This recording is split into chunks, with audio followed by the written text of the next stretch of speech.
Hey gang, how's it going?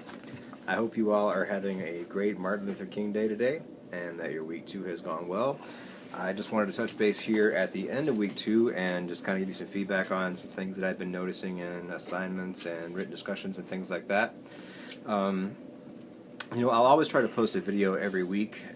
Sometimes it'll be at the beginning of the week with tips on what you might want to do for that week. Other times it might be in the middle of the week as I'm maybe noticing trends that I want to address or discuss or some concepts or things like that. And then other times it'll be sort of towards the end of the week after I've done kind of a gradual assessment of how things are going throughout the week, and I just want to touch base. So don't forget, first things first, don't forget you have an extension on your assignment deadline tonight. So it's not due tonight because of the holiday. It's due tomorrow night by midnight. So I know a few of you were kind of panicking, saying, hey, I haven't gotten my feedback yet on the previous week, and how am I doing? So I just want to let you know that that is forthcoming. When we have holidays like that on a Monday, you guys always get a grading deadline, or a submission deadline of an extra day, and we professors get a grading deadline. So normally your assignments would have all been returned by last night by midnight, but since we had that holiday, those will be due tonight by midnight. Okay, and my son Mo wants to say something. Hello! That's my son Moses, and we adopted a new family member this week. A dog, Alex, that we met at the Clinton Humane Society here in Iowa. Want to say hi, Alex? Come here. You see? What about that? Come here. Okay, well, he's really lovely, as you can tell, and I think he's super happy to have a home. So, anyway, other things that we want to address. I had a lot of people touch base and just ask me if the discussion 2 for the week, if they could use the, maybe I'm getting that backwards, discussion 2, sorry. If you could use the same topic that you were using from week 1, and yes, that's totally fine. This whole course is really kind of built on building this paper step by step, and I'll post another video here a little bit later in the week where I'll try to give you some more tips about how to construct these papers, and how to build it, and maybe how to work your introduction, your thesis in there, and get all those components in the right order.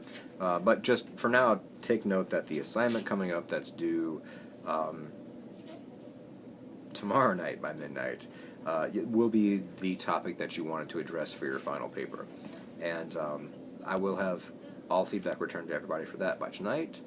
Let's see, grammar things that I've noticed. So far I'm picking up on some general trends through the class about maybe comma usage and apostrophe usage. So I'll address those a little bit more in a later post this week too, but just general feedback for everybody at large.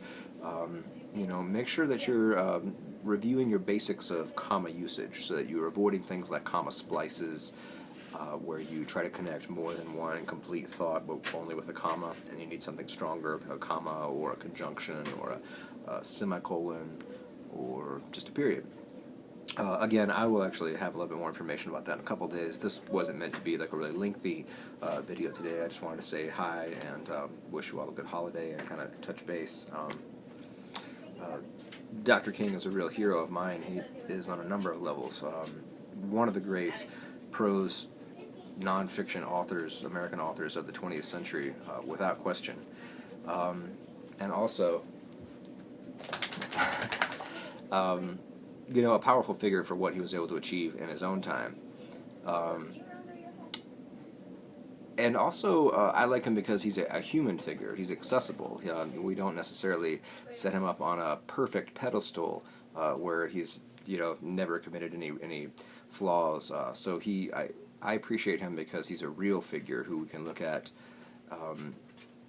and see that he was capable of great things, but he was also a normal person with the same flaws and foibles as the rest of us. And to me, that's one of the things that really stands out to me. So I want to link his letter from Birmingham jail to you guys if you haven't read that already. It's one of the best nonfiction American pieces of writing of the 20th century, and it's a really good piece to show you how you can construct and organize your own essays. Now, it's a little bit more informal than the kind of essays that you'll be writing, but at the same time, if you pay attention and look at how he's constructed and organized his information, it's very well plotted and planned out, and you can get some tips on his introduction and then how he moves through topic to topic with various transitional sentences and things like that. Lastly, I guess, APA stuff, keep working at that. I know it can be maddening and frustrating, but again, oops, just a second. I'll call it back.